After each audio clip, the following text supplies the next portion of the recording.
1. And as you see, I have 2 friends, Shane and Glenn.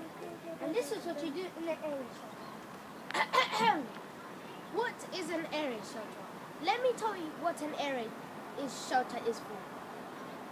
An air raid is a siren that tells you if bombers are coming to attack you. Without an air raid, you won't know if bombers are coming to attack you. When I mean danger, you are in serious danger.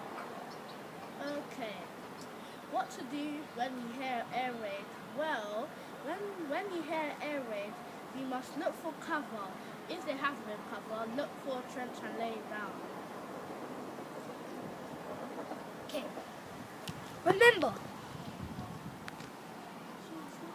Remember to remain calm and do not rush. If you rush, they'll hear you.